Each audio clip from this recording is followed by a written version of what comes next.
Good evening. I'd like to call the Marlborough School Committee to order. Please rise for the Pledge of Allegiance. I pledge allegiance to the flag of the United States of America and to the republic for which it stands, one nation, under God, indivisible, with liberty and justice for all. Thank you. And we have no presentation tonight. So, Mr. Bergeron. Thank you, Madam Vice Chair. I want to start by updating the school committee on the COVID data for the city and the schools. I did pass out our COVID cases by date, and sorry this didn't make the report. I was gathering the data at the last moments, but I wanted to provide it for you tonight as it's a good tracker kind of see where we are at that moment. And this is always a moment in time that I'm testing to see where we're at. So in early January, the 6th and the 11th, we had respectively 181 and 175 cases in the Marlborough Public Schools. And then on the 21st, we were down to 99 total cases. And on the 25th, I'm sorry, as of today, I shouldn't say the 25th, but as of today, we're down to 51 cases. So there has been a pretty marked drop in the cases over that period of time. And we are right where we were just before the winter break, just about. That's about the same trend line we're on right now. City cases have followed suit. There's certainly been a drop in those as well. I actually really like the new graph that the Board of Health has been putting out on their website. I included that on page 2 of my report, where you can see the daily active number of cases and then the number of new confirmed cases. So you can kind of see the trend line over time in the city, similar to the way the state reports it. State has the same or similar numbers. We're seeing a large drop in the cases. Testing percentage has gone down steadily pretty much every day. Hospitalizations have gone down since this report. I think they're at about 2,700 for the entire state. And as always, the wastewater data is looking very promising.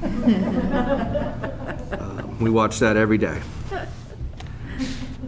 Any questions on that piece of my report before I jump into the next one? Because the next one's a little bit longer, and I'm probably gonna have to take breaks because this mask is tough to speak in. I do have a question.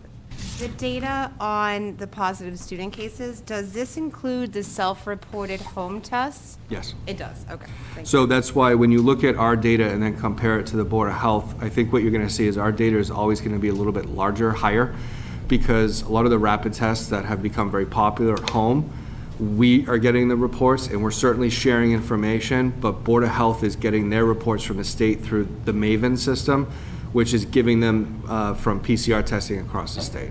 So that doesn't include rapids that are being done at home. We're gathering that information because parents are telling us. Any other questions? No, I would just add that and when you look at the numbers by, groupings, we also have students that are in that age range that don't go to the Marlborough Public Schools. Yes. Yep, absolutely. So they're included in the city data, so it's all.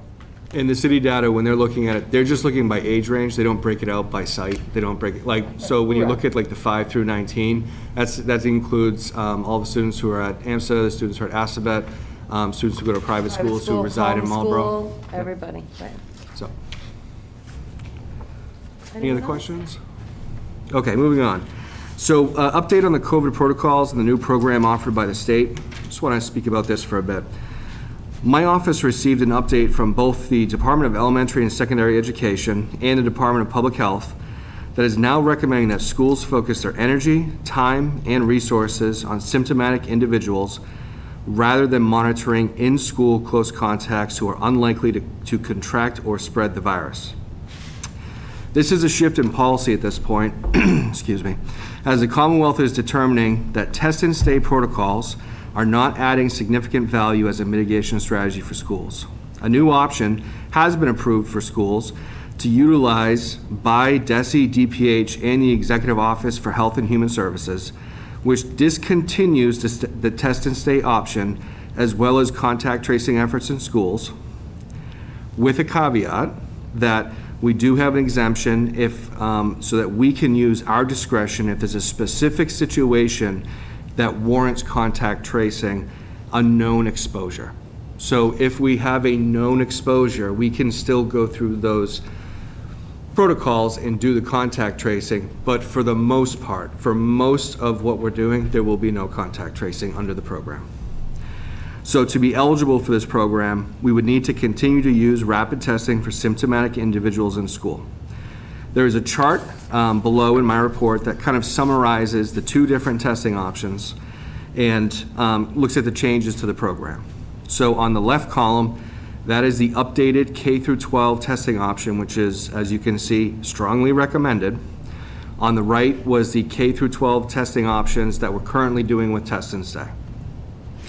So as you can see for both programs, symptomatic testing and or routine pool testing both still happen. And we're not doing pool testing, so we would continue to do symptomatic rapid tests for students and staff. So that wouldn't change. So if someone is not feeling well and they go down to the nurse's office and they're presenting with the symptoms that are on our list that we would test for COVID, we would still go through the process of using the rapid test if we have the sign off from the parent and approval to do so. We would still do that piece of it. So one thing that changes, though, is that without the contact tracing, there would not be a test and stay program for all of the children who would be what you would consider close contacts in the classroom environment, or those sitting close at lunch, or any of those types of options. There would be no test and stay. So that's one thing to recognize. So individual contact tracing for in-school exposures, it's not required. And again, we would only really do that if it was a known exposure that we knew about in school. The example would be, two kids who had their masks off for an extended period of time, were in close quarters, indoors, and maybe weren't following the rules, and then we found out one of them had tested positive. We could use our discretion to say that other student was in close contact for a period of time. We should probably be testing that student as well. So the change of the program, and what this is, why they're recommending this, is if you sign up for this, the state will provide weekly antigen rapid home tests. So what it'll be an opt-in program for students and staff. They will opt into the program, and we will send home one of the kits that has 2 tests in it. So 1 week we'll send tests home with staff. The next week we'll send tests home with students that opt in for the program. And since you have 2 tests in the box, it covers you for 2 weeks. So we just alternate the weeks of what we do. So that's kind of a high level kind of look over the program. And one thing we should recognize, if the district continues to use the test and stay method, we will be ineligible to receive the rapid test to distribute home to families and staff. Okay.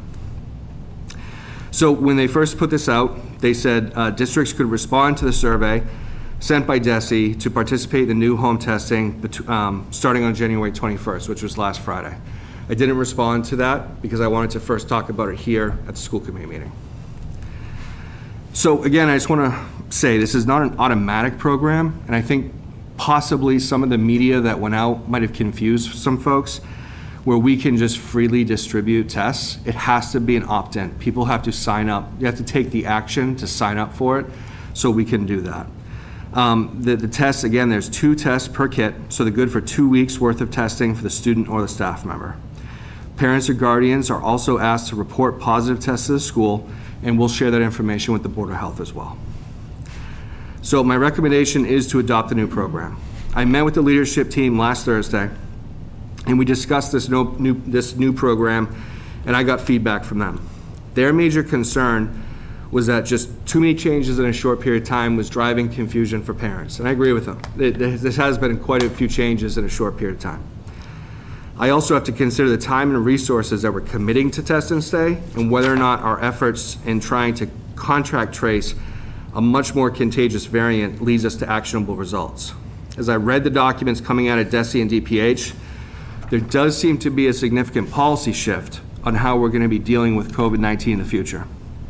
I also want to recognize that if we don't opt in, we are closing an opportunity for a resource for rapid tests for staff and families. Because if you don't opt in, you don't get access to the state sending you these tests. So I'm hesitant to turn down that resource. And again, I will point out, a lot of the media that was put out about this program has already hit the street. If you say, like, the media is already out there that districts are going to be doing this without really anybody doing anything, because the first day it was announced, the newspaper articles were, the tone of the newspaper articles were, rapid tests will be available for you and your families. That was the tone of the newspaper articles. So that's about the new program. It does lead us to another conversation, and I encourage the members to discuss their thoughts and feedback about the current mask mandate in place by the Commonwealth through February 28th. The data we've recently seen shows a sharp drop in cases. Now, what I'm going to say sounds incredibly counterintuitive to our collective experience, but we are seeing a policy shift on how we're going to treat COVID-19 as endemic and release many, if not all, the mitigation strategies in schools in the coming time. It's not today, it's not tomorrow, but it will be coming sooner than we expect. So I think we need to prepare for that time and begin to think about releasing our mitigation strategies, and I want to explore that topic further with everyone to get their thoughts on it as well. So really, there's two pieces in front of you. One is the new program that would basically send home the rapid tests for students and staff. It would do away with the test and stay program, and would also do away with a lot of the contact tracing that's been happening in schools. And the other piece is I'm asking for feedback from all of you on starting the discussion about mask mandates and about mitigation efforts and where we're going to be moving in the future. Okay. Excuse me. Do we want to have the conversation about the testing protocols when we go to vote, because it is an action item for us? And because I think it's a big conversation, so I don't know if we want to start it now and continue it there, or. Well, it's kind of all together. Okay. We're talking about it now. Okay, so I do have a few questions. So the opt-in, DESI's not allowing the current authorization for test and stay to roll over? Jody, can you handle that? Can you answer that question? Sure. So is the question that if we opt in, can we not do test and stay? No. I'm saying parents are supposed to sign off on this now to send a kit home, Yes. but they had to authorize us to test them at school at the beginning, when we started all of this, under test and stay. Yes. So Now we're going to make them sign something again. That- So I'm saying, can they take that release, which was for our staff to do something, and now say it carries over to this, so that we don't have to ask for another signature? that was one of our concerns when this was out there, because it took so much time and energy to be able to get the consents for the in-school testing. What DESI had explained in the webinar is that what parents signed was a consent to give permission to the school to be able to conduct the test, and then also permission to share those results with DPH through the online system. This form is just an opt-in form, not a consent, just asking parents to opt in to express their desire to be able to participate. So it is a real easy form. The Department of Ed had sent that out. I have that all prepped and ready to go. And it's much simpler, just to be able to just say yes and then put the child's name and school on it, and then it automatically transfers to an Excel spreadsheet. Right now, we have a lot of paper consent copies of for the COVID testing. So it'd still be laborious to be able to go through all of those and figure out who has and hasn't. I guess where my stumbling block in it all is, I don't opt in, but I can now, and the mayor's not here to answer this question, because one of my questions was, the city has been talking about that they have 4 sites where you can go at any time and pick up a kit. Even though I got my federal ones today, but you can go and get, what? But you can go to 4 different places in the city and pick up a test kit. So if I'm a parent and I choose not to to opt in, and I still test my child because I'm concerned, how is that going to affect our system? Or, It won't, so the only impact there would be that it's one less family test that we're distributing the test to, but they would still have the opportunity to be able to do the online positive COVID test reporting. Okay. So, it's just something that will be easier for the parent to be able to get a test for each of their school-age children backpacked to them every 2 weeks. Gotcha. And we'd have a set day of the week that be testing. The nurses are all for this as far as the shift. What they had talked about was the percentage of families that they could potentially see opting in, where they're being tested every week versus test and stay, where it's just a here and there, that they feel that we'd be getting more, like if there were positive cases out there, we're more apt to get them this way than through test and stay. Okay. If anybody else, anything? Keep going, because I have more, but go ahead. Nope, Catherine? Yep, line up. So, on the testing, if they've opted in, is it a report of positive or negative? So you have to go ahead and do a report? Only positive cases. Okay, so that's a concern I have as well, because literally I had a production shoot that I was running all last week, and every morning I had to go ahead and go through my whole crew before we could begin things, right?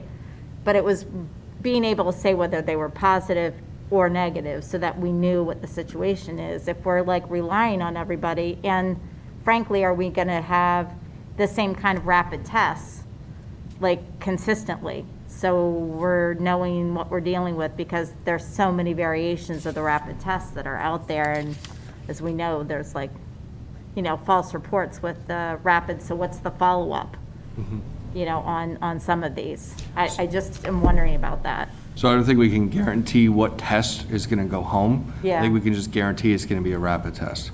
Now, with Desi saying it's going to be the 1 in the 2-pack, I would assume that they've already bought and already have the relationship with the manufacturer, so that we're going to get a consistent supply. And do we know how long they're expecting or they're committing to being able to provide these tests? Is that through April 1st? That's what I saw in the I saw paperwork. the sign up. It was responding to the survey through April, or not the survey, but responding to the protocol. But I was is that only through April 1st for receiving the tests? Mm-hmm. You know what I mean? I'm trying to look at, do we have a commitment of an end date? We'll provide that kind of thing. And then, well, those are some of it. I guess mask mandate I'll go to later. So, anyone else? So, just as a clarification, as I understand it, we, as a district, if we decide to do that option, we have to, we tell the state that we're going to do that, and then they'll stop providing tests. We have to basically tell them exactly how many students and staff have opted in, so that way they can know how many tests they're going to send us. That was my next question. They're only going to send us tests for whoever opts in. Okay. Because if everybody opts in, that's thousands every week. Yeah, How can they possibly maintain that? I don't see that, but it could happen. I don't see that happening. To that point, I don't know if you know the answer or can obtain the answer, or if we want to share the answer, but do we know roughly how many we are currently testing per week? Is that something that we've kept track of? We do. I'm not sure we have that right off the top of our No, heads. I mean, Because go ahead, Jody, you might have that answer better than I do. Overall, lately, the schools are averaging between 2 and 3 boxes a week of the Binex test, which is 40 in each. And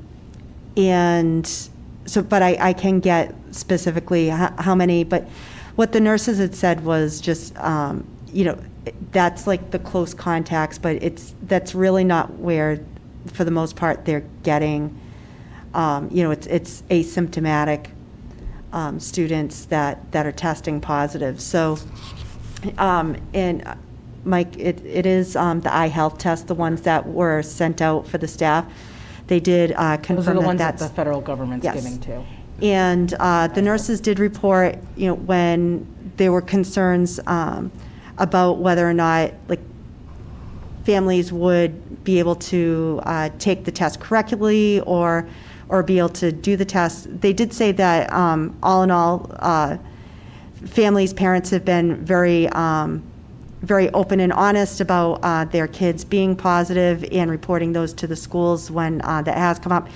And that now just the availability of home tests and how many people at home have been taking home tests has increased since significantly before the holidays. The letters that do go home that DESE has provided to us has a link to a video to be able to show how to do the test, as well as written directions and a diagram. So, and it's translated into at least 5 different languages.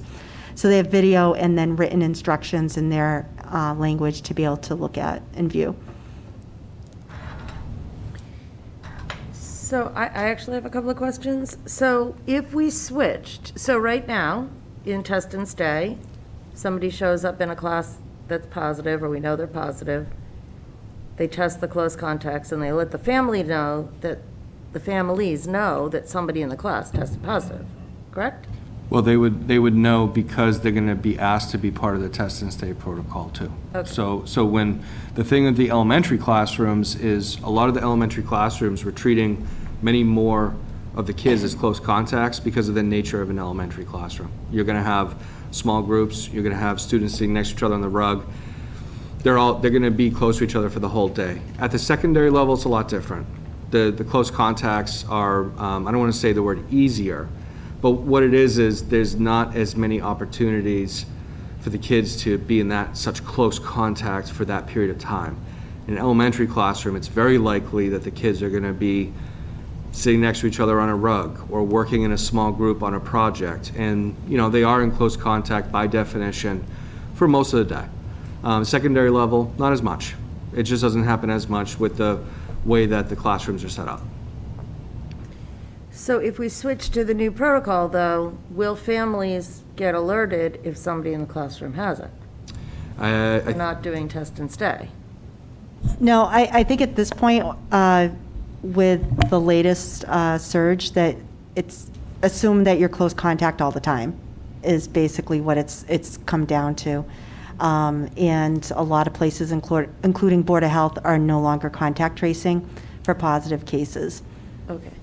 So if the expectation then that we have to kind of, as a community, shift towards, not just the schools, is that we can assume that in any given day somebody's going to catch it, then having the tests at home can at least help on a weekly basis to monitor that, since many people aren't having symptoms.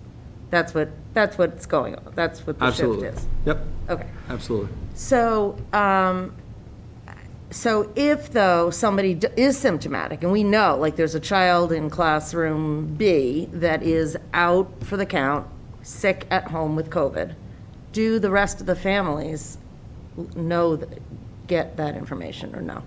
I know there's HIPAA and stuff, but, So we're not going to say who it is. right. But I think when moving to this policy direction, there's not going to be the automatic notifications if we're sending tests home to the families to use every week. I think we're starting to back off on the automatic notifications. Okay. And I think that does kind of follow what's happening if you look at the kind of the policies that are going on. I think Jody just kind of hit the nail on the head. The Board of Health isn't contact tracing, Yeah. but we are. Right. Right. So it's a little bit of a different operating procedures. I think as we're starting to release some mitigation factors, there are going to be less of those things in place. And this is really releasing it to say, sending the test home to the parents to allow them to once a week have that test to check in, if you will, and see where they're at. And then, so do we, I'm sure you do know, but how many, like what percentage of families signed up for the current testing that we have now? We have to call them. I mean, I'll just be honest. We have to call them, and we have to tell them, your student may have been a close contact. Can we have permission? We're doing a lot of that. So there was a certain number of folks who signed up in at the beginning. It's a small number. And more so than that, we have been proactively calling them and saying, we'd like to test your student for test and stay. Do we have your permission? And then go through that process with them. Okay, so people did not really respond en masse to the, Overall, I think we probably have between 800 and 900 like signed paper consents. Others did do the consent online as well. And then the others that they've had to follow up with phone calls and get verbal permission over the phone, like with their child in the office. okay, so 20%, basically. Give or take. So, I mean, I guess my concern is, so we send this out, and we say you gotta opt in, and 20% of people opt in. So that's all the government sends us. And then all of a sudden, everybody's coming, hey, how come they got a test and I didn't get a test? And it's too late to get them. So we can add them in We as can. we're going. It's not gonna and be a problem So to- we're gonna continue to report out, and if our numbers grow, we're gonna get more back. And additionally, I thank Jody for thinking ahead. She's already got a strategic reserve of tests, so that way we can respond faster. Okay. All right. Dan? I'm still trying to figure out how this works when the kid goes home. You give the kid a kit for 2 weeks. Is the expectation the parent's going to just routinely text the kid, like test the kid on like a Monday? Yeah, actually, there was I think, in part of the letter, they were trying to set up like a normalization of the routine. And I think what they were trying to do is make sure, because it's a 5-day waiting period then if you do test positive, and then your symptoms are resolving, you come back to school. So they were looking at testing Tuesday night, Wednesday night? We were looking to put in the staff and the student letters to do testing, at-home testing on Tuesday evening. That way, if the individual tested positive, then the 5 days would be Wednesday, Thursday, Friday, Saturday, Sunday, so they'd only be missing 3 days of school, versus if we had said to test on Sunday, right at the end of the weekend. If they tested positive, then they'd be missing an entire week of school. So if the parent gave the child the test on Tuesday, and they're waiting to see what happens, but then on like Thursday, they now think the child is symptomatic, they decide to give the other test they have to the child that day, then they don't have one for the next week. What happens in that case? That's why I think Jody thought ahead and smartly got a reserve. It just seems like we're always, it's just such a shot. Well, plus if they're snapshot. symptomatic, they could go to the nurse. Right. It's just such a snapshot time when you do this thing. Absolutely. Should give them a test a day, if you ask me, they're gonna do that.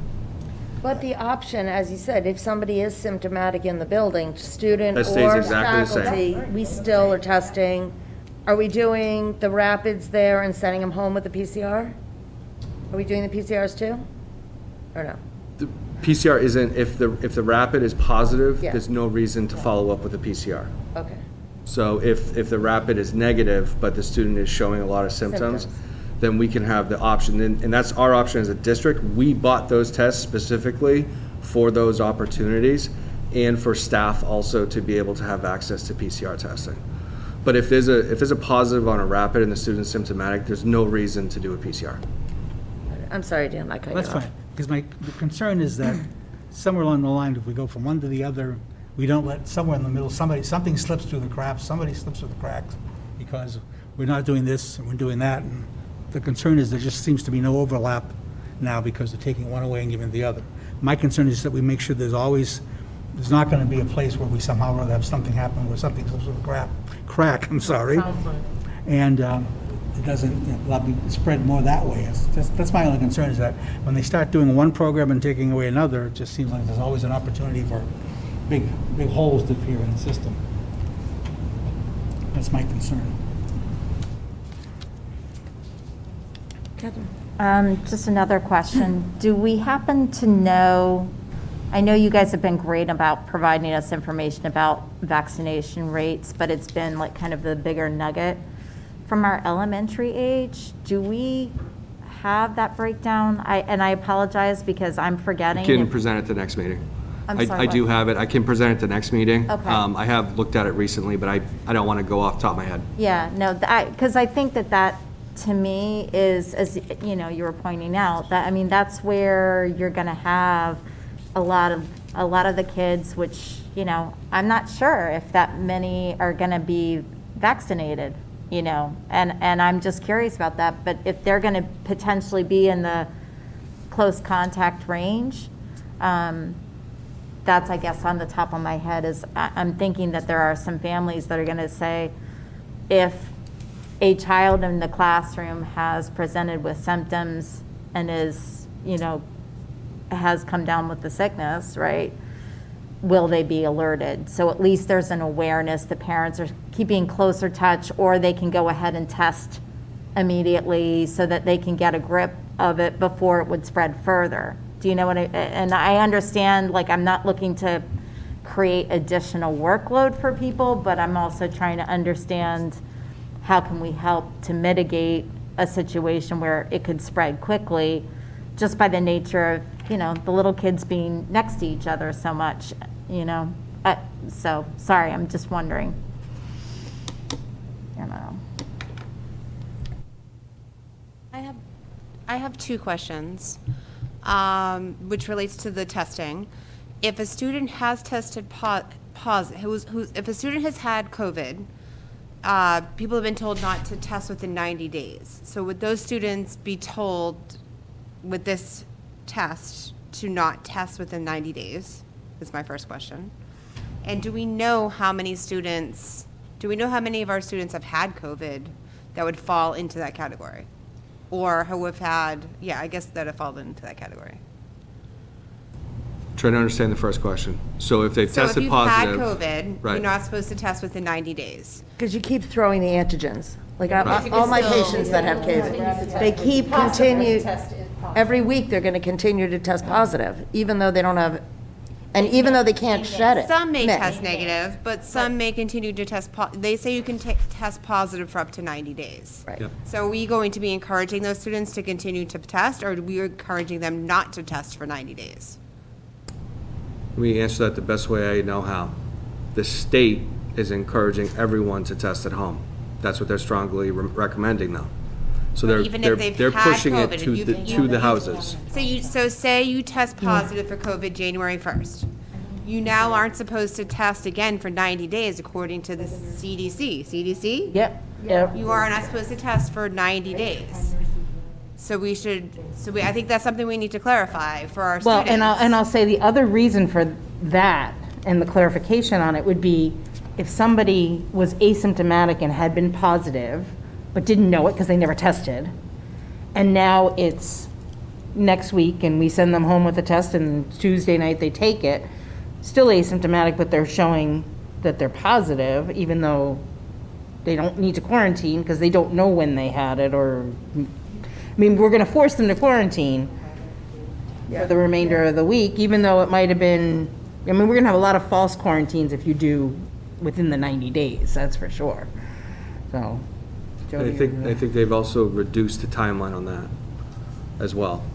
So it used to be 10 days, they've reduced that to 5 days as well. right, no, what I'm saying, that would be the 3 days. But it is possible that you'll have a child or many children who have had it and are going to continue to test positive. So they're going to be out of school week after week after week after week. So, And they have no symptoms, and technically they're not contagious. Right, so the isolation, we're going by the date of the positive test.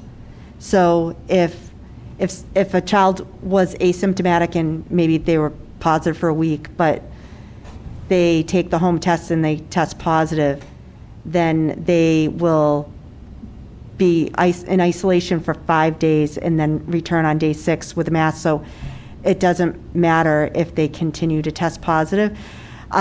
DESE in the guidance hasn't like broken down the distinction about if you were positive, COVID positive, like where in this whole testing window. There is another webinar tomorrow, so I will ask that question and get clarification.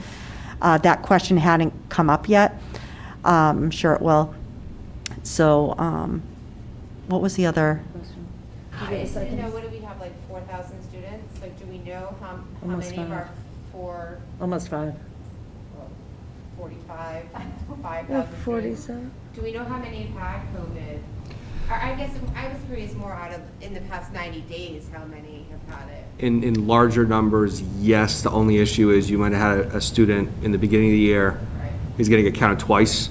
But yeah, we have some rough numbers to look at that to be able to see what it is. I mean, I guess that doesn't really matter. I'm more curious to know about what the procedure's going to be for if you tested positive, because I know I've been told that if you've gotten COVID, you should not test for 90 days. Like, no one would allow me to test. Yeah, in the PCR test, definitely, because the PCR test will pick up, what's antibodies in your system for actually even months beyond that. But there was some clarification around the rapid saying that if you've test positive, later on, if you retest, it should come back negative as far as like if you're no longer contagious. So. But that's where we will get some further clarification from DESE. Okay, so back to the conversation that we also then had last week. Attendance and how that's all going to count. If they're pushing forward on wanting everybody to test, are they actually acknowledging the attendance accountability situation? I haven't seen anything on that yet. I don't know if you guys have. No, we haven't seen anything on that yet.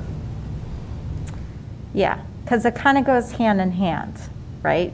Because if you're trying to push that everybody's going to test, which then would say whomever's positive is going to miss school, to stop the spread, then you kind of want to make sure that that's not going to go against the district, because why would you want to go ahead and start pushing for testing if it's going to boomerang around and become a problem, right? I don't think we should be using our accountability, though, to discourage people from. I would agree Right. wholeheartedly, but I think too, if DESE is pushing this out. But that measurement, I mean, first and foremost, the kids should be staying home if they don't feel well, and second, they should be testing. 110%. But for me, if DESE is pushing across the state Right, then for that- school districts to be doing this, then that should be part of the discussion, is an acknowledgement that we are in a situation where it is encouraged for truthfulness around not being well, and so they would need to stay home so that they don't, pass things along. So. Jody? Overall, the shift to the at-home tests wasn't so much about like testing more, but what the research and the studies had shown was that the amount of time and effort and resources that schools were using for test and stay and contact tracing yielded such a very small percentage before this whole surge that is rapidly declining. Prior to that, like the percentage of positives that were coming out of all of that testing was extremely small. And so in short, they're saying that we're spending way too much time testing students and not getting positive results from that, and to shift the focus towards having some other system for systematic testing to be available, shift that burden off of the schools for doing that and focus only on symptomatic staff and students. So outside of right now, we have this, rise in cases since the break, which is declining. And it's really thinking about like when we get back to what the cases were like prior to this surge, and that we're just spending so much time and energy on something that really wasn't being fruitful. And to that point, I'd be curious to see once, assuming we make the changeover, and after the first winter break that we have, if we are discovering more cases because of people testing at home and more absenteeism because of, I mean, you could have a classroom full of asymptomatic all day long. I mean, it could be, 10 kids in your classroom and everybody just keeps going, but now you might know that 10 kids have it. So it'll be interesting to see how it evolves.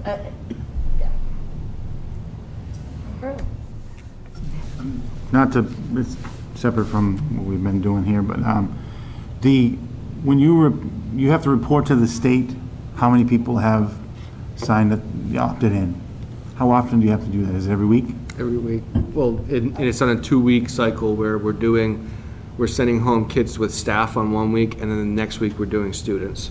So it's a rolling sign-up as far as I understood it. But you're reporting every week, one or the other. Like every week or 2 weeks, I'd be looking at the opt-in numbers and then doing like an order form for the next shipment that comes in. So let's just say, we send it out and there's 100 families that opt in for the first week that it starts, and if there's another 100 for the week after, like we can continue to add those. Principals weren't really concerned about the distribution piece of it. And weren't really concerned about that. In the spreadsheet that's set up for the opt-in is really user-friendly to be able to separate out the students' grade, school, and where they are for them to be able to, maybe at the elementary level, just, okay, this classroom, that right now, there's 5 kids that have opted in, give those to the teacher, and they put them in the backpacks. So what's the state requiring, other than you just saying, give me 100 tests? And do we have to submit the opt-in? Is it an electronic thing that we do? It's like what's the oversight? Because my question is, with every district doing this, or most, whatever they opt in, We don't know that yet, districts because that are not funded as well as we are, that may try to, hoard stuff. we don't know yet because we haven't signed up. Say again? We don't know yet because we Okay, haven't all right, signed up, okay. but I wouldn't expect that there would be a high level of data entry. Okay. I would expect them to be asking like numbers Okay. and saying like, how many staff do you have? We could say 220. And how many students? 1,050. And I think it would be closer to that than, we don't think we're submitting names or anything like that. What is there any difference in this new way of doing it, but whether the kids are vaccinated or not, what the percentages are of vaccinated? Does that make any difference at all in this reporting? Or On participation? yeah, no. Is the state saying, is there any difference in how you would handle it if you have 10% of the kids that are vaccinated versus if you're a school with 90% vaccinated? Nope, it's doesn't mean- whoever wants to opt in. And for staff, I did want to clarify, it's not just like teachers, paras, adult support staff, cafeteria workers, custodians, anybody that we contract out to provide services, like the NRT bus drivers would be eligible. Pretty much anyone that works or does work for Marlborough Public Schools for staff would be covered. And just like right now for the Binex tests that we do, like whenever we're low, I just put in an order and we get a shipment within 4 days. And they're not asking like how many consent forms do we have or anything like that. We just say, we're down to a case and we need more, so. All right, so just to clarify, if we do switch to this, the process, though, for somebody who is symptomatic, they will still have access to testing in the building, That remains exactly the same. regardless of whether or not we switch to this new. In both systems, it's exactly the same. Yeah, okay. So what's the pleasure? Do we want to vote on this now, or do we want to wait for the extra information that Jody can maybe get tomorrow? I mean, if the longer we wait, the longer it takes to, is there a date by which you have to stop the test and stay? I believe they said you could sign up through April 1st. So if we decided not to switch to the new one, then we would just continue what we're doing now with the exception that we don't have the option of providing tests to go home with the kids. Correct, we won't have them. Yep. We won't have. We'll just keep on doing what we're doing now. Yeah, we would stay, if we stay in the test and stay, we will not have access to the weekly antigen test. So if parents or staff ask us, we're not going to have access to be able to send them home. Correct.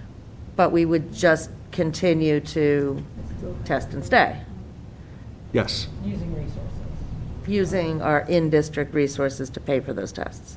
we get the test and stay from CIC Health. I don't believe they charge us for that. We don't get charged for our rapid test for CIC Health. So in either situation, I'm not getting charged for the rapid test.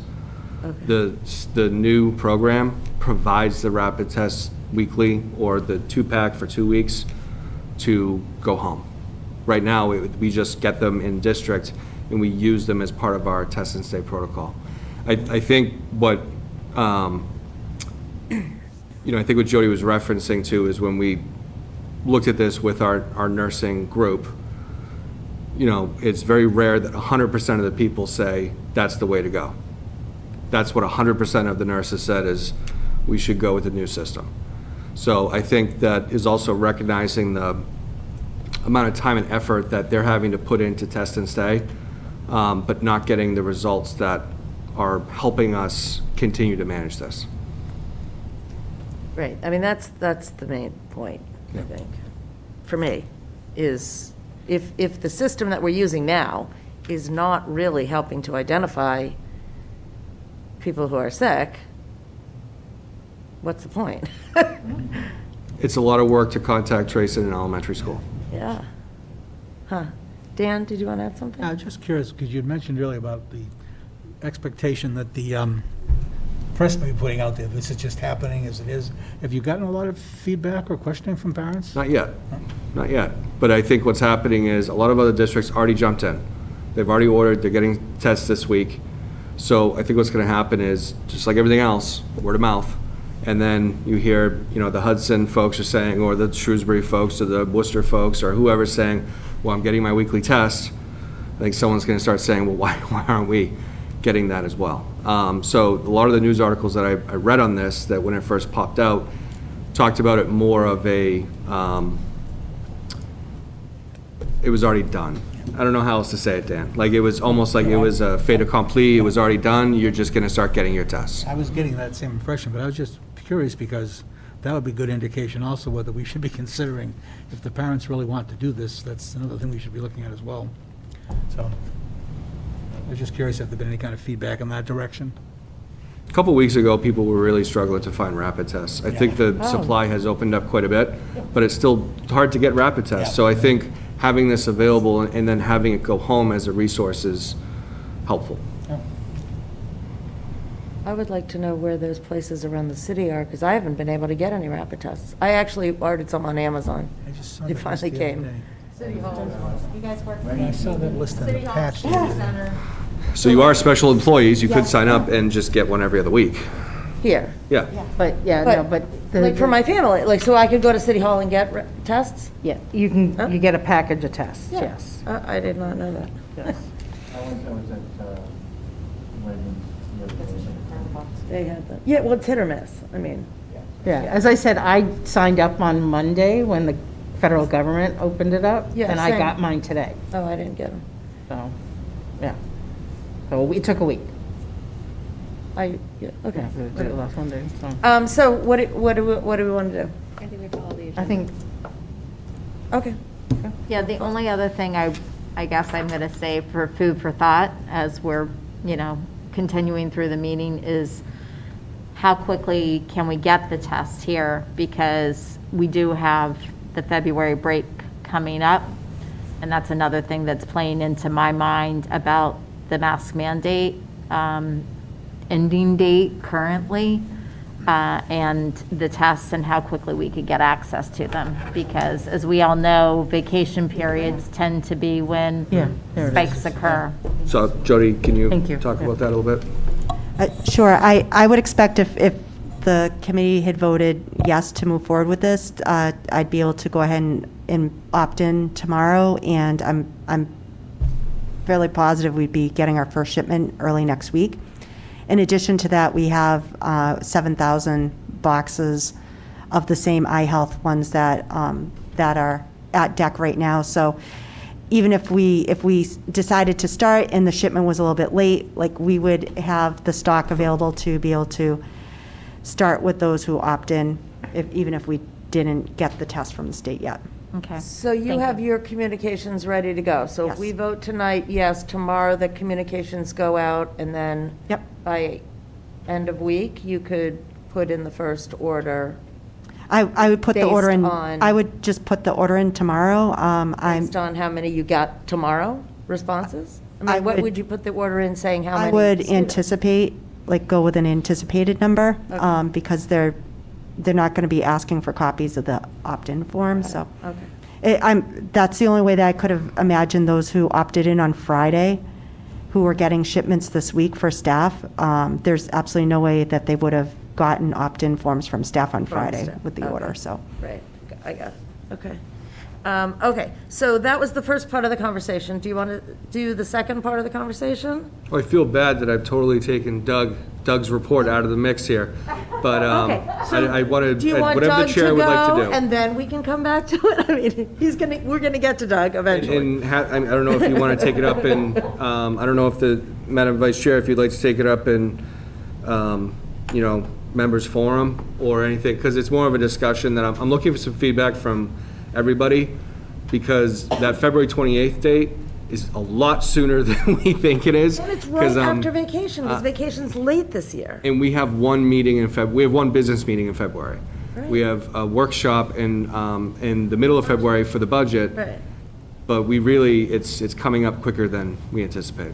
So, happy to do whatever the chair would like to do. I just as soon talk about it now. I mean, do you mind, Doug? Not at all. You're not running off to something, are you? Okay, so let's just talk about it. We're on the subject, so, ish. No, We're gonna that's vote on the later. agenda, so we'll vote on it when we get to it. So do you want to present? Sure, and the first? presentation is relatively simple. Yeah. So the state has currently in place, we have a mask mandate in place through February 28th. I'm not going to try to predict the future, because I'm bad at it. But what I can say is, like, during that time period, if cases continue to fall and/or flatline, there may be a time when the state actually does not continue with their mask mandate, at which point the school committee has a local policy which is in place. I think we have to talk about what does that look like, or what is that decision going to be, because we only have one more business meeting before that time period, and that's the February 8th meeting. So my first question is going to be, if the city maintains an indoor mask mandate, even if DESI dissolves their school one, the city overrides, I believe. The Board of Health absolutely has control of that. Right. Yeah. So it doesn't really matter at that point what we think. I mean, right? I mean, the Yeah. Board of Ed or the Board of Health is determining it at that point. So, If the city decided to, if DESI said you don't gotta wear the masks, and the city then said, okay, you don't have to wear them inside, we could still say, in school you gotta wear a mask. correct. But I'm just saying that if DESI were to lift it, and the city of Marlborough or and town of Hudson or whomever still has an indoor, that I overrides would whatever override, yeah. DESI says. Correct. And I'll point out, regardless of what we do, families, students always have the option to wear a mask. Correct. Regardless of what the policy or mandate says. If we lift it and parents feel more comfortable with their children wearing a mask in school, they can continue to wear a mask. Yeah, I don't think there's going to be any issue if people want to continue masking. I think the issue at hand is whether or not the local policy will extend beyond the state mandate. Correct.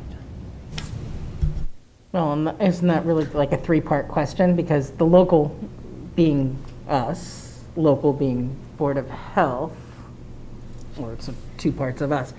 But my concern is that it's right after vacation again. And we keep seeing those peaks. And I don't think it's gonna, I mean, I hope, I'm optimistic we're not gonna see numbers like we saw right after Christmas. But again, if the mask is helping, and I would like to believe that it is, I can't see it going away yet, just yet. But I'm one of us, so. I think it's also a matter of consistency in terms of how we've looked at this in the past. What we're looking at now is thinking about what the state may or may not do, and we've always looked at it, but obviously that's been, if they said we have to do it, we do it, although there are times I've grumbled about that as well. But if we're just going to say we're looking at this now and saying, well, the state said we might not have to do it, and just looking at it from that point of view, I'd rather stay consistent with looking at scientific and statistical evidence as opposed to that. And I don't think right now, again, because none of us can predict the future, I don't see anything to base anything on right at the moment. And I think staying the course to me right now is the only thing I can look at. I can't see any reason other than that to look ahead beyond that. And with the holiday, with the Vacation. you can tell I'm retired. When the vacation comes up, again, all bets are not necessarily off now, but they're still hedged in the pandemic's favor, I think, a little bit. So I'd rather wait till we have something more along the line we've been following, statistics and evidence, as opposed to just, what goes on elsewhere. That's my state.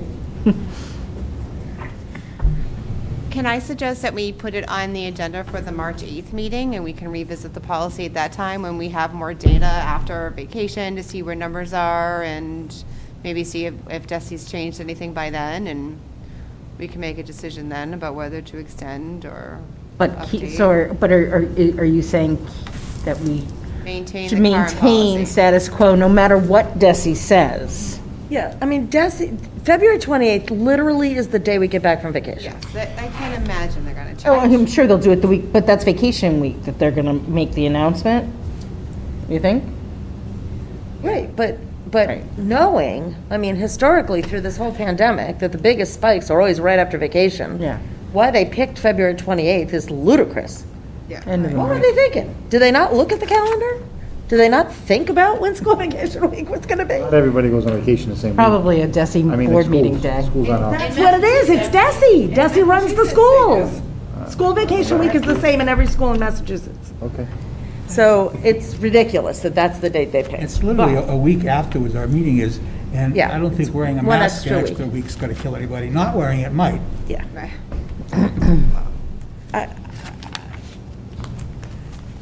Catherine? So she stole my thunder. We were joking around over here, but both of us, I was thinking the same thing. I would prefer for us to not try and read, come up with some crystal ball idea where we have no idea what could be coming. We've seen so far from data and statistics that the vacation period normally does show a spike, and at least by March 8th, we'd have something to go on. Don't know what it will be, but we'd have some more information as opposed to trying to crystal ball it at this point. I don't think I would be comfortable on trying to move forward on changing anything, and I'd prefer to stay with the mask mandate currently in place until we have the discussion on the 8th with what information and data we would have available at that standpoint, as well as then if DESI or the state moves something forward further as well, then we can understand from a local board of health what they're going to do, because I just quickly tried to double check and I don't see an end date on the indoor mask mandate for Marlborough currently.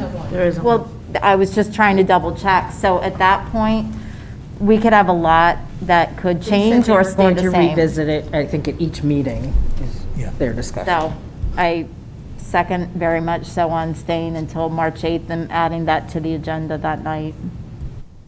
Eileen, did you want to add something? Oh, and just speaking for the group I represent, I feel that February 28th date is just not an acceptable date to pull another Band-Aid off. And I think if, you're going to leave it up to students and staff as to whether or not they're comfortable with wearing a mask, it's going to create some angst that we don't have as much of this year. We still have it, but I think there is, with the testing, we're moving towards another option for testing with the students and the staff that I think it's just too many changes at once, and the mask is a comfort level, and whether or not you believe it's working, it is something that I think needs to stay for the present time. So I appreciate the suggestion of pushing it off, especially since that is the day we're coming back from vacation.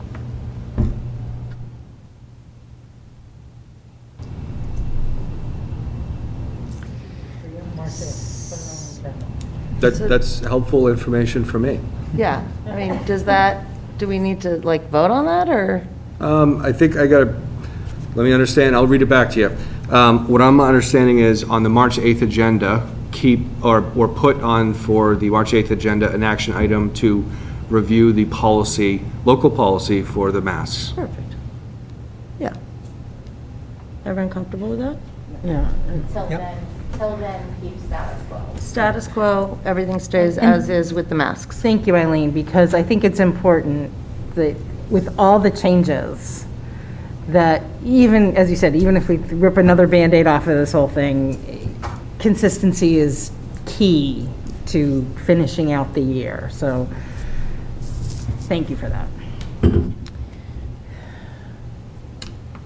Could I ask a quick question? Yes, of course.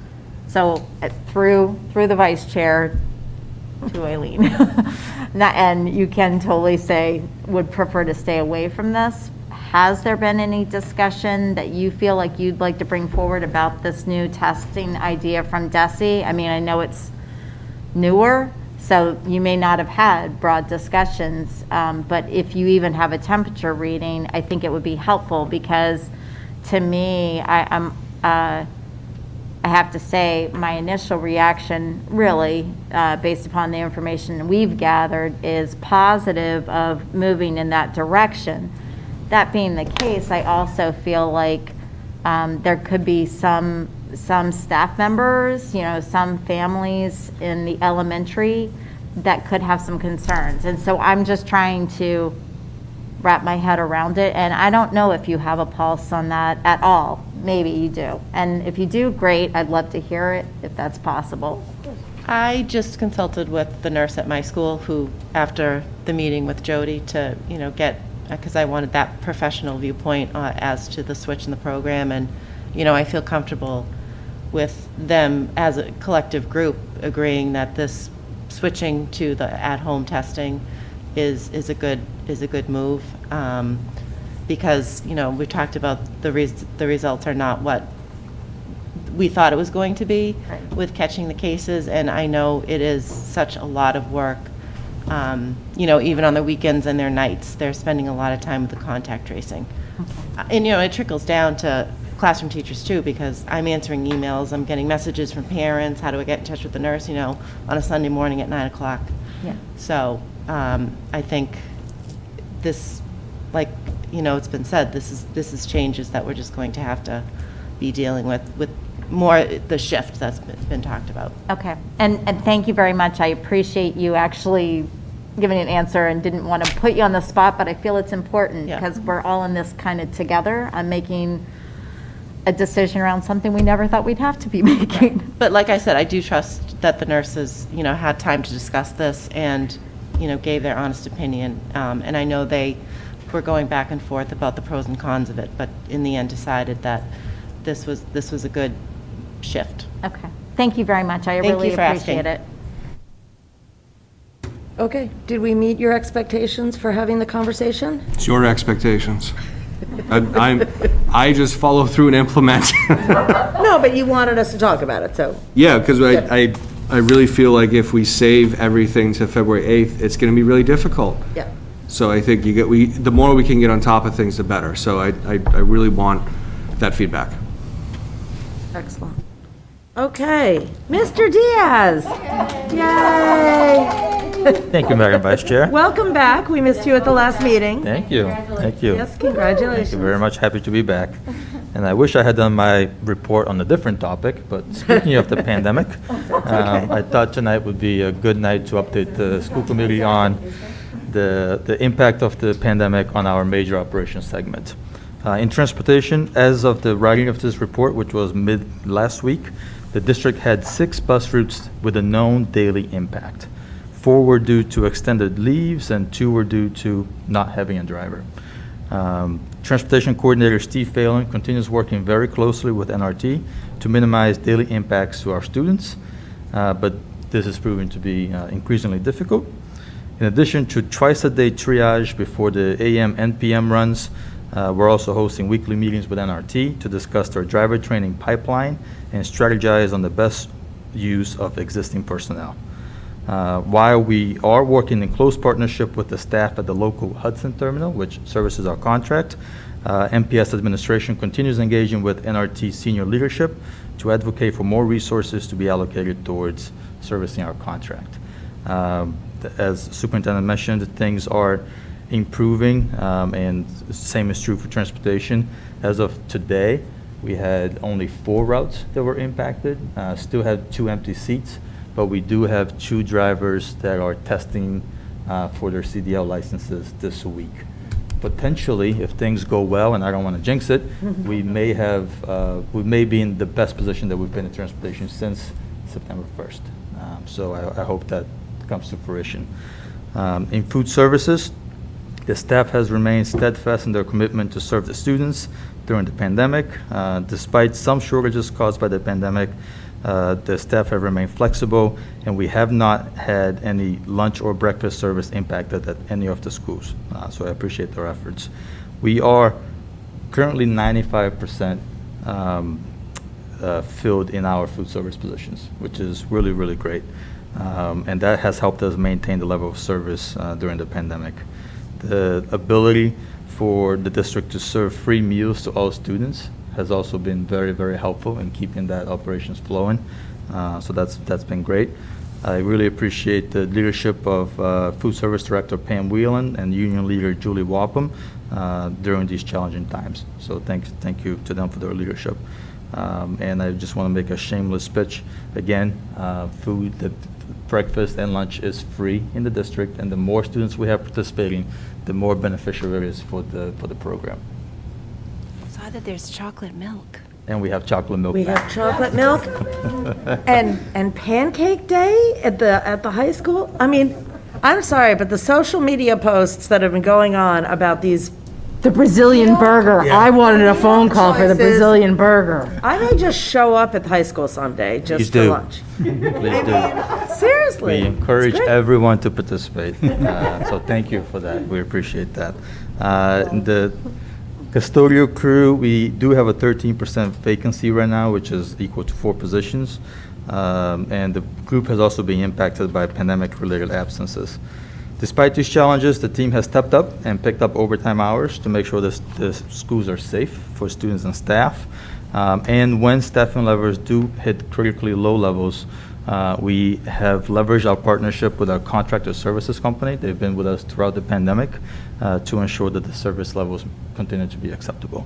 Again, I appreciate the leadership of Custodial Supervisor Andy White and Union Leader Gary Bennell during the pandemic. And again, shameless pitch, we do have job opportunities. If you want to make an impact in the lives of students in Marlborough, please reach out to me, ddiaz@mps-edu.org, and I will put you in contact with HR, or I'll send you the application myself. But we have opportunities to drive for NRT, to work in food services, and to join our custodial team. That's all. Thank you. And I've seen the electronic messages all over the city Yeah. about MPS hiring. So, not for lack of trying. Yeah. No, HR is working very hard to recruit. Any questions for Mr. Diaz? Mr. Caruso? I'm just curious, the custodial staff and the food service staffing levels, are they comparable to they normally are? Are they really being affected, or is that just the normal levels? Because I'm assuming that there must be positions available in those two areas most of the time. I'm sorry, Mr. Cruz, so comparable to what other? To a normal, whatever that means anymore, a normal year without COVID when things are just, is that? I think the custodial teams, 4 positions that are open are related to the pandemic and the great resignation. We've been struggling to fill those positions. In the past, we have had, at least for a few months, we had a full fleet of custodians, but we're struggling to fill those 4. Food services, we've been very fortunate. Those are great hours, and we have a wonderful opportunity here, so it's been great to have that full. With food services too, I'm sorry. With food services too, one thing to note is that we have added approximately 12 positions to that group, and those are the monitors for lunch. And that's a great system for us because what it's allowing is people to get into the system, start working for us, and then when other jobs are opening up, they're posting for them. And they put their application in for potential internal transfer. So that's been a great system for us to be able to pull people in to then start working more hours when they can. So that's been helpful as well. So we have paid monitors in the lunchrooms? We have 3 I missed that. per school that are open jobs and at all the elementary schools.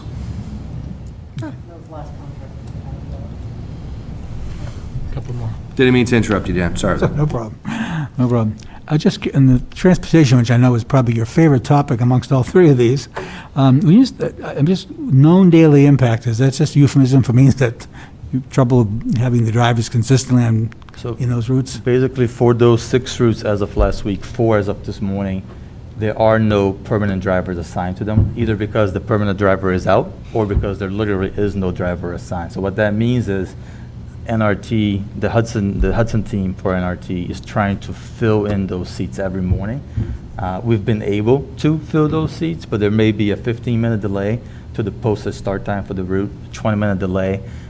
Sometimes on really bad days, that could be a 30-minute delay. We've been fortunate because NRT also services AMSA through us and Aspen Valley Tech, and those starting times are perfect fits for our elementary schools.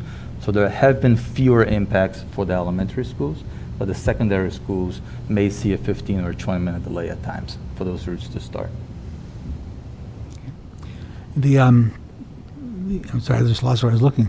You mentioned that it was becoming an increasingly difficult task to minimize, or is it the minimization or the coordination with the NRT that's becoming more difficult? During the pandemic, unfortunately, during the time that I was out, we had days in which we had to fill 10 vacancies in our contract of 40 buses. That's a significant challenge for everybody involved. Again, Steve Phelan worked with the NRT team and our principals to communicate with the parents and students as soon as we knew what the impact was. And we were able to maintain buses rolling, which was great, but it was a very challenging couple of weeks for us. Mm-hmm. And the last question, I wasn't sure, you might have come to this earlier in the year, but is the ridership level this year up or down or comparable to the last years? That's a great question. I don't have the data in front of me. I would say it's stable, except that we've had, especially in the last month with the spike in cases, with a larger amount of absences, then we obviously see a correlation in ridership dropping as well. Yeah. We have been able to utilized all of the buses that we thought we would need this year, which is good. That's what the buses are there for. And we expect that next year we'll have about the same number of buses. And the last thing I just want to comment that it's so nice to see you shouting out to the 2 union leaders, because I think some other communities around us and some larger communities to the east of us who are having a little more difficulty should note that we have such a good relationship with our union leaders that some of these issues, which sometimes, for instance, having outside companies, custodial companies, has not been one of those things that have been looked upon kindly, and to see that we're working together with those unions to make things work for the kids, I think it's fantastic. And obviously it goes as well with the teachers out there, and it's amazing to see. Some people should be very envious of what we have for a relationship with our unions here. Just want to make sure I said that. Thanks. Thank you. Any other questions for Mr. Diaz? Thank you, Doug. Thank you so much. Acceptance of minutes. Motion to accept the minutes of January 11th. Motion made and seconded to accept the minutes. Any discussion? Seeing none, all in favor? Opposed, carries. Public participation. Public participation. Seeing none, action items. FY22 operation budget transfers. Mr. Diaz. Thank you, Madam Vice Chair. I have a few transfers for the committee to consider tonight. And first of all, my apologies to the committee. This is 2 months' worth of transfers, so this is more than you're used to seeing. I'll go building by building. At ECC, requesting a transfer of $1,500 from the nurse coordinator line to offset overtime in the clerical line. At Goodnow, transfer of $1,000 from the nurse coordinator line to offset cost of the OT and clerical line. At JARC, a transfer of $15,000, also from the nurse coordinator line, to offset cost in the custodian line related to OT, costs related to long-term substitutes, as well as a staff lane change. At Kane, requesting a transfer of $7,500 from the nurse coordinator line to offset OT and clerical, and costs related to a long-term substitute. At Richard, requesting a transfer of $7,700 from the nurse coordinator line to offset costs related to clerical OT and long-term substitutes. At Whitcomb, requesting a transfer of $11,400 from the nurse coordinator line to offset costs in OT clerical and costs related to after-school staff, providing us some support, and one staff lane change. At Marlborough High, requesting a transfer of $86,700 from the science and special ed teacher line to offset costs related to installing the challenge course, long-term substitute teachers, and overtime costs for custodian and clerical support. District-wide, requesting a transfer of $75,245 from the transportation line to offset overages and vacation buyback due to some mid-year retirements, building maintenance costs, additional postage costs, costs associated with printer supplies, and other overages in district-wide accounts. This special education requesting a transfer of $297,500 from various BT lines and transportation lines to support contractor services related to hiring a consulting firm for staffing review and utilizing a staffing agency for mandated special education positions. And a large transfer request here for $1.2 million that I would like to explain a little bit further. This transfer request is related to a change in the procurement method for out-of-district transportation and in-district special education transportation through Aspen Valley Collaborative. Historically, we've utilized the IDEA grant, which is a federal special education grant, to offset $1.2 million in transportation costs. We were able to do that because of the procurement method for that contract. The AVC is utilizing the special education exemption in the state of Massachusetts, 30B, to sign a new contract for transportation, which is great, which is perfectly fine, except that federal procurement law does not recognize the special education exemption in Massachusetts. So for that reason, we are instead going to be charging tuition to the IDEA grant instead of transportation.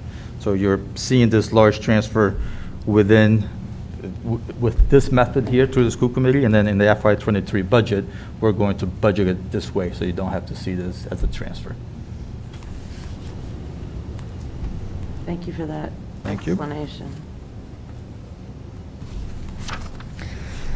Motion to accept the transfers as presented. Motion made and seconded to accept the transfers. Any discussion?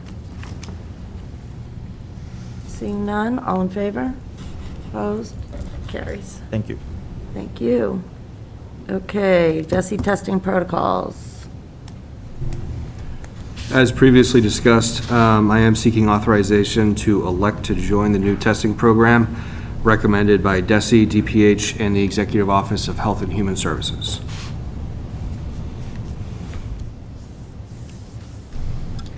Motion to approve. Motion made and seconded to approve. Discussion?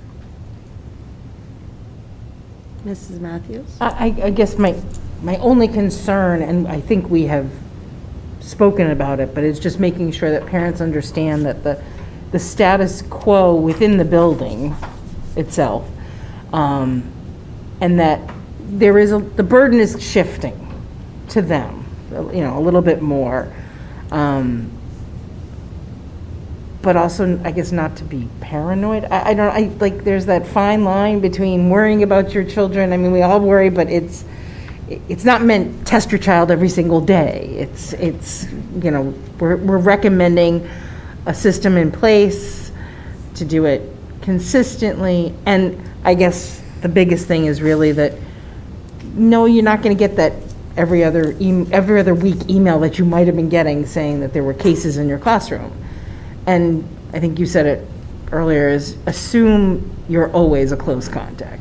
You know, I mean, I heard a report today saying that like 900 times a week you're a close contact, you know, if you walk outside and do things. So, not that I want anybody to get it, but we just have to be safe going forward. I just think there's the clarity is the biggest thing.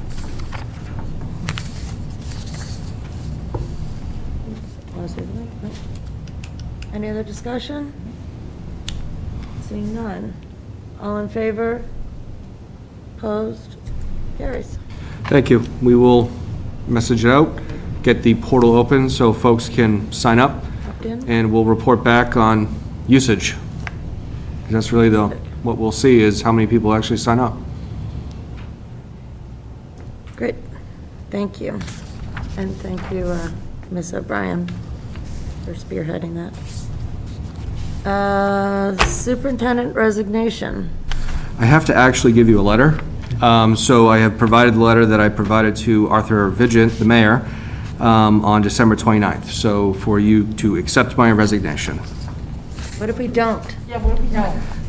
I hate to tell you this, but unfortunately on July 1st, I will not be here. Encourage Doug, stop the paycheck.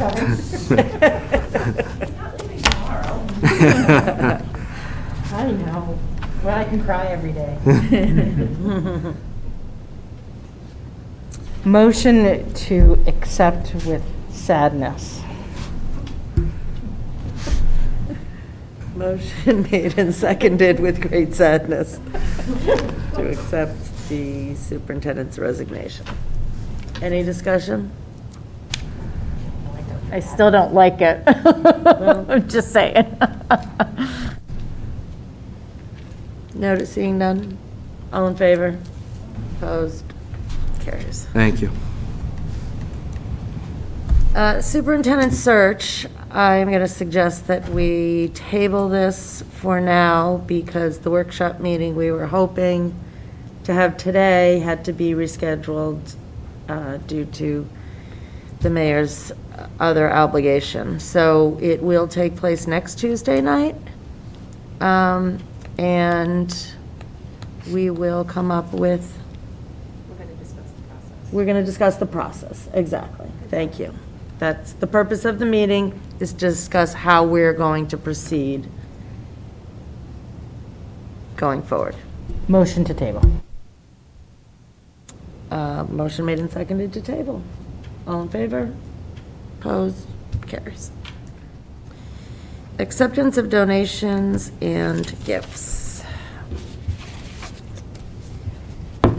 And O'Connor Portraiture, Wickham Middle School, $1,745.91. And Goodnow Brothers Elementary School, $2,038.16. Motion to approve. Motion made and seconded to approve. Any discussion? Seeing none, all in favor? Opposed? Carries. O'Connor Portraiture, Early Childhood Center, $599.87. Richer Elementary School, $1,391.20. Motion to approve. Motion made and seconded to approve. Any discussion? Seeing none, all in favor? Opposed? Carries.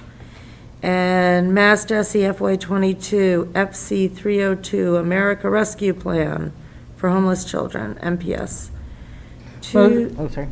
Sorry, Okay. $28,995. I was jumping again. Motion to approve. Motion made and seconded to approve. Any discussion? Seeing none, all in favor? Opposed? Carries. Thank you. Reports of school committee subcommittees. Any subcommittees? Anything? Nothing? Members forum. Mrs. Hennessy. The only thing I wanted to bring to everyone's attention was the MIA did initiate an email out today to reinstate the handshake, sportsmanship handshake, as of February 1st. So they're suggesting highly that, there still be hand sanitizing and, a fist bump and things like that, but they really felt that the sportsmanship situation was something that we need to make sure is going on, and just to be smart about how things are being done. So that literally just came out today. So wanted to make you aware. Thanks for the heads up. Mrs. Matthews. First, I reviewed and signed the warrant. Second, going back to your question earlier about the 4 sites in Marlborough where you can get tests is City Hall, the food pantry, Human Services, and the Senior Center. So, Is Human Services, do they have an office in the Walker Building? Yes. As well? yes, first floor, 9 to 3, Monday through Friday. You have to call ahead. For Human Services? Yeah. Are Same you with, reading that? Is that on the city website? yes. Okay. It is on the city website, is in the Board of Health page. And it's City Hall in the city clerk's office. In the clerk's office. Excellent. Thank you for that information.